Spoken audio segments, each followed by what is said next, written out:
Good morning, students. Yesterday we have read some parts of the chapter, the Shehnai of Bismillah Khan. We have read the childhood part of Bismillah Khan, and also we have read how the name of the instrument Shehnai was put as Shehnai from Pungi, from the reformed version of Pungi, how it became Shehnai. Now we are going to move further. Last point I think we have read ki the Bismillah Khan's ancestors were also great Shehnai players. Now we are moving forward. The young boy took to music early in life. At age of 3, when his mother took him to maternal uncle's house in Banaras, Bismillah was fascinated watching his uncle's practice the Shehnai. What happened, beta, कि when he was 3 years, when Bismillah Khan was 3 years, his mother took him to maternal uncle's house. As I told you कि उनके पूरे जो ancestors थे वो सब कहीं ना कहीं शहनाई players थे and they were very great shehnai players. तो उनकी मदर जो है उन्हें लेकर गई maternal uncle के house और वाराणसी में, और बिस्मिल्लाह ने जब उन अंकल की प्रैक्टिस देखी शहनाई को प्ले करते हुए, he was very fascinated by seeing so. Now moving forward, soon Bismillah Khan started accompanying his uncle Ali Bucks to the Vishnu temple of Banaras, where Bucks was employed to play the Shehnai. Ali Bucks would play the Shehnai and Bismillah would sit captivated for hours on end. क्या हुआ कि धीरे धीरे बिस्मिल्लाह खान इतना ज़्यादा captured हो गए, इतना ज़्यादा उनको अच्छी लगने लगी उनकी शहनाई प्रैक्टिस कि वो क्या किए कि उन्होंने अली बक्स उनके अंकल जो थे उनको कंपनी देना स्टार्ट कर दिया. उनके अंकल का नाम बेटा अली बक्स था, तो उनको कंपनी देना उन्होंने बिस्मिल्लाह खान ने स्टार्ट कर दिया. और वो जहाँ जहाँ जाते थे प्रैक्टिस करने के लिए वो वहाँ बिस्मिल्लाह खान जाने लगे. अब like he was employed in the Vishnu temple of Banaras, वो विष्णु टेम्पल में एम्प्लॉयड थे, तो वहाँ पे वो जाने लग गए उनके साथ प्ले करने के लिए और सीखने के लिए, उनको देखने के लिए कि how he is playing. And Bismillah Khan सिर्फ़ और सिर्फ उनको बैठ के देखते रहते थे. अली बक्स तो अपना काम किया करते थे भाई, वो तो एम्प्लॉयड थे, he was employed person and so he he used to practice Shehnai, he used to play Shehnai wherever he was employed to do so. But Bismillah Khan at such a small age वो play तो कर नहीं पाते थे, but he used to sit captivated, he used to sit idle and he used to enjoy the music of the Shehnai. Now moving forward, we read as slowly he started getting lessons in playing the instrument and would sit practicing throughout the day. For years to come, the temple of Balaji and Mangal Maiya and the banks of the Ganga became the young apprentice's favorite haunts where he could practice in solitude. Now what happened is बेटा कि धीरे धीरे बिस्मिल्लाह खान को lessons मिलने लगे through his uncle Ali बक्स कि उनको शहनाई कैसे प्ले करनी है. शहनाई प्ले करने के जो भी टेक्निक्स होते हैं, जो भी टेक्निकलिटीज़ होती हैं उसको प्ले करने की, उसके जो भी लेसन्स होते हैं वो उनको मिलने लगे. Ali Bux used to give lessons to Bismillah Khan. वो धीरे धीरे बिस्मिल्लाह खान को सारी चीज़ें सिखाने भी लग गए कि what is the technicality of shehnai, how it is played, how beautifully it is played. वो सारी चीज़ें सिखाने भी लग गए और पूरा दिन बिस्मिल्लाह खान को इतना पसंद था शहनाई प्ले करना, मतलब वो सीखना, उसकी जो वॉइस थी शहनाई की वो इतनी पसंद थी कि वो पूरा दिन बैठकर सीखते रहते थे अपने अंकल अली बक्स से. और आगे आने वाले ईयर्स में आपको ऑथर बता रहा है कि जो टेम्पल बालाजी था, बालाजी टेम्पल आज भी बहुत फेमस है, इफ़ यू नो इट. मंगल मैया टेम्पल जो गंगा रिवर के पास था, वो यंग अप्रेंटिसेस का फेवरेट हॉन्ट बन गया, जहाँ पे ये लोग जो है अकेले में प्रैक्टिस किया करते थे. दैट मीन्स बेटा यहाँ पे अप्रेंटिस का मतलब पहली बात तो मैं बता दूँ आपको. First of all I am telling you the meaning of apprentice. Apprentice वो होता है बेटा जो आप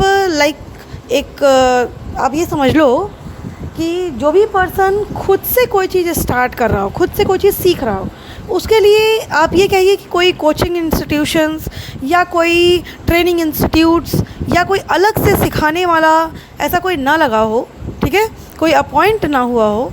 विदाउट अपॉइंटमेंट ऑफ एनी आप कह सकते हैं कि यानी प्रोफेशनल्स, किसी प्रोफेशनल के बिना अपॉइंटमेंट के कोई पर्सन अगर खुद से ही सारी चीज़ों को इनिशिएट कर रहा हो, यानी कि खुद से ही अपने अंदर उसने इंटरेस्ट डेवलप किया हो, इंटरेस्ट डेवलप करने के बाद खुद से ही उसने सीखना शुरू किया हो, खुद से ही इनिशिएट किया हो, यानी कि स्टार्टिंग पॉइंट से खुद से इनिशिएट किया हो, एंड इवन दो प्रैक्टिस भी वो खुद से कर रहा हो।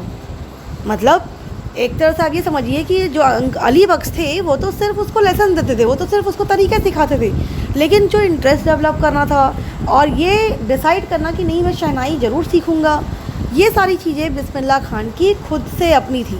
तो ये अप्रेंटिस वही होता है, अगर हम जनरल टर्म्स बात करें तो अप्रेंटिस मतलब होता है एक नया पर्सन जो खुद से अपना स्टार्टअप रखे, यानी कि बिज़नेस को खुद स्टार्ट करने वाला पर्सन होता है अप्रेंटिस। लेकिन यहाँ पे बिज़नेस जैसा कोई वर्ड नहीं है। Here we can call it a person who is self-starting his own, skills. Who is self-developing his own skills without any professional, teachings and professional guidance. अब आप यहाँ पे अगर स्टेटमेंट को समझें तो ये है कि this Bismillah Khan and his uncle also Ali Baks, sometimes his uncle Ali Baks and most of the time Bismillah Khan, they used to practice in front of on the banks of the river Ganga ji. Now on the banks of the river Ganga and in front of the temple, that is Balaji and Mangal Maiya, they used to practice over there. And some other young apprentices, young people, those who came over there for practicing, they also get attracted to their playing. जो ये लोग play करते थे, इनकी playing से, इनके शहनाई के voices से, all those people who come over there for practicing, for just just traveling and all these things, तो वो लोग भी कहीं ना कहीं बहुत ज़्यादा अट्रैक्ट हो जाया करते थे। और आगे आने वाले पूरे टाइम में जो मतलब यंग पीपल थे, यंग अप्रेंटिसेस थे, यानी कि यंग जो स्किल डेवलपर्स थे, जो यंग जनरेशन थी, आप ये कह सकते हैं, उनका फेवरेट प्लेस बन गया था वो मंगल मैया का टेम्पल, वो बालाजी का temple and the bank of river Ganga, जहाँ पे ये अकेले में प्रैक्टिस किया करते थे। सॉलिट्यूड मतलब होता है बेटा अकेले में प्रैक्टिस करना, तो ये उनका फेवरेट प्लेस बन गया था एंड वहाँ पे वो अकेले में प्रैक्टिस किया करते थे, और बाकी लोगों का भी इनकी प्लेइंग की वजह से वो फेवरेट प्लेस बन चुका था। Now moving forward, the flowing waters of river Ganga inspired him to improvise and invent rags that were earlier considered to be beyond the range of the शहनाई। ना बेटा ये बहुत ही एक टिपिकल आपसे स्टेटमेंट बोला गया है। Typical statement in the sense of, हम ये कह सकते हैं कि there are some type of ragas, there are some type of musics, there are some type of lyrics which are defined to a particular type of instrument. Like we can say कि like shehnai can only play some type of rags, tabla can only play some type of rags, harmonium can only play some type of musical lyrics. अब अगर एक ही instrument सारी type की lyrics play करने लग जाए तो हमें ज़रूरत ही क्या है दूसरे इंस्ट्रूमेंट की? Why will we need to invent other instruments? हमें क्या ज़रूरत पड़ेगी किसी और इंस्ट्रूमेंट की? हम उसी एक इंस्ट्रूमेंट को ले लेंगे और सारे राग को इन्वेंट कर देंगे, लेकिन हमें दूसरे इंस्ट्रूमेंट की ज़रूरत पड़ती है। तो यहाँ पे आपसे बोला गया है कि जो शहनाई की रेंज थी, शहनाई की भी कुछ रेंज थी, कुछ उसकी अपनी पर्टिकुलर राग थी, जितना वो प्ले कर सकता था, जितनी वो लिरिक्स निकाल सकता था। तो जो फ्लोइंग वाटर्स ऑफ गंगा थी, जब मतलब बिस्मिल्लाह खान रिवर गंगा के सामने प्रैक्टिस किया करते थे, जब Bismillah Khan used to play in front of river Ganga by hearing the voice of the flowing waters of river Ganga, तो वो कहीं ना कहीं वो जो रिवर का इफेक्ट था वो इनके म्यूज़िक पे पड़ता था। और वो कैसे पड़ता था? इनके शहनाई से कुछ ऐसी भी राग निकल के आती थी, कुछ ऐसी भी राग ये इन्वेंट कर लेते थे जो कि शहनाई के रेंज के बियॉन्ड थी। मतलब it was not accomplished by the range of shehnai, but then also he was able to invent the rags from the instrument because of the flowing waters of the river. ये इतना inspire होते थे उस river water से, so that and just because of that he was able to invent the rags through the Shehnai. At the age of 14, Bismillah accompanied his uncle to the Allahabad Music Conference. At the end of the recital, Ustad Fayaz Khan patted the young boy's back and said, "Work hard and you shall make it." 14 years की as में बिस्मिल्लाह खान ने अपने uncle के साथ उनको accompany किया और वो music conference Allahabad music conference में आए. अब ये अंकल कौन है? ये वही अंकल हैं अली बख्श. ठीक है, तो he came at the age of 14 years to Allahabad music conference. और यहाँ पे जब उनके म्यूज़िक को उस्ताद फयाज़ खान ने सुना, देन ही सेड, वो पहली बात तो उन्होंने बिस्मिल्लाह खान के बैक को पैट किया, and then after patting his back he said कि you should work hard and you will make it. That means कि उस्ताद फयाज़ खान को भी कहीं ना कहीं ये लगा कि this boy really is having something special in him. He will be able to make something extraordinary from Shehnai. Now, with the opening of All India Radio in Lucknow, in 1938, he came Bismillah's big break. He soon became an often heard Shehnai player on radio. जैसे ही all India radio का break हुआ बेटा, यानी कि जैसे ही first all India radio का opening हुई 1938 में, तो उस समय बिस्मिल्लाह खान का भी फर्स्ट ब्रेक हुआ. First break mean first launch of music. 1938 में जब ऑल इंडिया रेडियो आया लखनऊ में, ओपनिंग हुई उसकी, in side by side Bismillah Khan first launch of music, that is first break also came in the same year. अब first break के बाद, यानी first launch of this music के बाद, उनका शहनाई रेडियो पे शहनाई बहुत ज़्यादा ऑफ एंड हर्ड होने लगी, यानी कि बहुत ज़्यादा डिमांड में चली गई और लोग उसको काफ़ी बार सुनना पसंद करने लगे और ऑफनली उनकी म्यूज़िक जो है वो रेडियो पे प्ले होने लग गई, यानी कि रेडियो पे उसके शोज़ आने लग गए.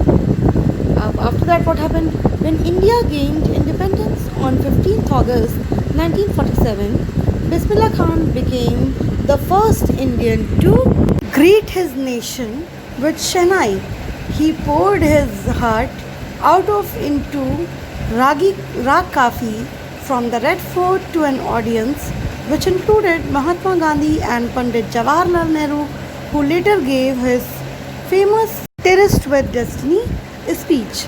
This means beta in 15 August 1947 जब India was India gained freedom, तो on that particular day Bismillah Khan was the first person to greet the nation with his Shehnai. That means उस time पे Bismillah Khan played his Shehnai, and not only he played his Shehnai normally, but he went to the Red Fort and in front of all the audience where Mahatma Gandhi, Pandit Jawaharlal Nehru, who was Prime Minister at that time, and Mahatma Gandhi, who was father of nation. So in front of all those persons, he greeted his Shehnai. That means he played his Shehnai on the Red Fort, and it was a beautiful scene over there because he poured out his Rag Kafi. Rag Kafi बेटा एक अलग type की singing होती है जो आप शहनाई से play कर सकते हो. तो all the technical terms, these are all the technical terms. Even I don't know much about all these technical terms of music. जो म्यूज़िशियन होगा वही इस टर्म को बहुत अच्छे से जानता होगा. तो जो भी यहाँ पे शहनाई के बिस्मिल्लाह खान ने जो भी अपनी स्पेशलिटीज़ थी, राग काफ़ी या जो भी और भी उनकी टेक्निकलिटीज़ थी रिलेटेड टू शहनाई, वो सब उन्होंने इन front of the red fort वो पोर करके रखा. And on that special day of 15th August 1947. और उस दिन एक और बहुत फेमस चीज़ हुई थी, that is Pandit Jawaharlal Nehru gave his Terrorist with Destiny speech. Now moving forward, Bismillah Khan has given many memorable performances both in India and abroad. His first trip abroad was to Afghanistan, where King Zahir Shah was so taken in by the maestro that he gifted him priceless Persian carpets and other souvenirs. Now बेटा एक चीज़ आप यहाँ पे अब तक देख ही रहे होगे या through this chapter and through the reading of the chapter, that Bismillah Khan is honored everywhere. वो सिर्फ अपनी सिंगिंग से अप्रिशिएटेड नहीं है, ऑनर्ड भी हैं. Appreciated and honoured, these both are different things. Appreciated means you are good and you are appreciated. Honoured means you are an excellent at your job and that's why because of your talent somebody is giving you respect. तो यहाँ पे ये हर जगह honour हो रहे हैं. Even just above the paragraph you have seen कि on that special day 15th August on which India was independent, तो उस दिन पे भी इनको एक अलग से ऑनर मिला. He went to Red Fort. जबकि रेड फोर्ट पे जाना, आपको अगर पता हो तो रेड फोर्ट पे जाना सिर्फ कुछ ही लोगों को अलाउड होता है. That is prime minister, president, या you know all these only 2 or 3 people are allowed to move on to the red fort. बाकी लोग नहीं जाना अलाउड है उनको. लेकिन यहाँ पे बिस्मिल्लाह खान को एट दैट टाइम इनको अलाउड हुआ and he went over there and he poured out his raga काफ़ी. That is he greeted to the nation. अब now we are moving on forward with the specialities of Bismillah Khan. आप अभी देख रहे हैं कि बिस्मिल्लाह खान के वैसे तो बहुत ही मेमोरेबल परफॉर्मेंसेस रहे हैं इंडिया में भी, अब्रॉड में भी. From the time he given a break into the that is radio, All India Radio, from that time only बहुत ज़्यादा उनके परफॉर्मेंसेस मेमोरेबल होने लगे, फेमस होने लगे, not only in India but in abroad also. उनकी फर्स्ट ट्रिप थी अफ़गानिस्तान में, जहाँ पे किंग ज़ाहिर शाह उनके माइस्ट्रो परफॉर्मेंस से, उनके अमेजिंग परफॉर्मेंस से इतना टेकन अप हो गए, इतना वो उस परफॉर्मेंस में पोर आउट हो गए कि कहीं ना कहीं उन्होंने उनको एक जाते जाते प्राइसलेस पर्शियन कार्पेट्स, यानी कि अफ़गानिस्तान का एक स्पेशल सोवेनियर, एक आप कह सकते हैं बहुत ही special gift of Afghanistan he gifted him. तो वो एक बहुत ही प्राइसलेस पर्शियन कार्पेट उन्होंने गिफ्ट किया and some more other special gifts. That means कि some more other special priceless gifts he also gifted to Bismillah Khan. तो the king of Afghanistan was not the only one to be fascinated by Bismillah music. सिर्फ king जो कि अफ़गानिस्तान के king थे, जिन्होंने priceless Persian carpet gift किए, यही एक बहुत बड़ा गिफ्ट नहीं था जो बिस्मिल्लाह खान को मिला. जो भी बिस्मिल्लाह खान की म्यूज़िक को एक बार सुन लेता था, कहीं ना कहीं वो उस म्यूज़िक में अपने आप को ही got lost in the music of Bismillah Khan. वो सिर्फ अफ़गानिस्तान के किंग ही नहीं या कोई एक पर्सन ही नहीं था. Everyone who listen Bismillah music, he was captivated, he was captured by his music. तो मूविंग ऑन बेटा, film director Vijay Bhatt was so impressed after hearing Bismillah play at festival that he named a film. आप ये समझ लीजिए कि not only a king बल्कि एक film director भी, जब बिस्मिल्लाह खान, विजय भट्ट जिनका नाम था, उन्होंने जब बिस्मिल्लाह खान की म्यूज़िक को सुना तो उन्होंने अपनी फिल्म रख दी बिस्मिल्लाह खान के इंस्ट्रूमेंट के नेम के आगे. और वो मूवी का नाम था बेटा Goonj Uthi Shehnai. That he was so impressed by Bismillah Khan music कि उन्होंने अपनी मूवी का नाम रख दिया, उन्होंने एक फ़िल्म बना दी उनके इंस्ट्रूमेंट के नेम पे, that is Goonj Uthi Shehnai. The film was a hit and one of Bismillah Khan's compositions, Dil Ka Khilona Hai Toot Gaya, turned out to be a nationwide chartbuster. आप ये कह सकते हैं कि ये फिल्म तो एक नॉर्मल हिट मूवी थी, बल्कि इसके अलावा भी बिस्मिल्लाह खान का एक कॉम्पोजिशन था. कॉम्पोजिशन मीन्स राइटिंग थी, दिल का खिलौना है टूट गया. वो जो राइटिंग थी ये भी एक नेशन वाइड चार्टबस्टर के फॉर्म में इमर्ज हुई. ना तो सिर्फ उनकी मूवी, ना ही सिर्फ उनका कोई एक चीज़ बेटा, बल्कि उनके कॉम्पोजिशंस, उनके राइटिंग्स, उनकी मूवीज़, उनकी जो प्लेइंग थी, उनकी जो वॉइस थी, म्यूज़िक थी, वो सब कुछ एक न कहीं वो नेशन वाइड चार्टबस्टर के फॉर्म में इमर्ज हुआ. Now moving on, despite this huge success in celluloid world, Bismillah Khan's ventures in film music were limited to 2. Now कहीं ना कहीं इतने बड़े सेलुलॉइड वर्ड यहाँ पे रेफ़र किया गया है म्यूज़िक वर्ल्ड को, यानी कि सिनेमा वर्ल्ड को. सिनेमा वर्ल्ड में इतनी ह्यूज सक्सेस पाने के बाद बिस्मिल्लाह खान का जो फिल्म म्यूज़िक को लेकर सक्सेस था, यानी कि फिल्म म्यूज़िक को लेकर जो उनका करियर था, वो सिर्फ और सिर्फ 2 पर ही आके रुक गया. कहीं ना कहीं आप कह सकते हैं कि स्टॉप हो गया. और कैसे स्टॉप हो गया, क्या क्या उनकी मूवीज़ थी, लेट्स सी. विजय भट्ट्स गूंज उठी शहनाई एंड विक्रम श्रीनिवास कन्नड़ा वेंचर सनाधि अपन्ना। उनकी जो 2 मूवीज़ थी, एक हमने ऊपर ही पढ़ ली है, गूंज उठी शहनाई, दूसरी विक्रम श्रीनिवास की एक कन्नड़ मूवी है, दैट इज़ सनाधि अपन्ना। उनकी ये 2 ही फिल्म म्यूज़िक के फॉर्म में मूवीज़ थी जो उनकी एक सेलुलॉइड यानी कि आप कह सकते हैं कि सिनेमा वर्ल्ड की उनकी सक्सेस थी।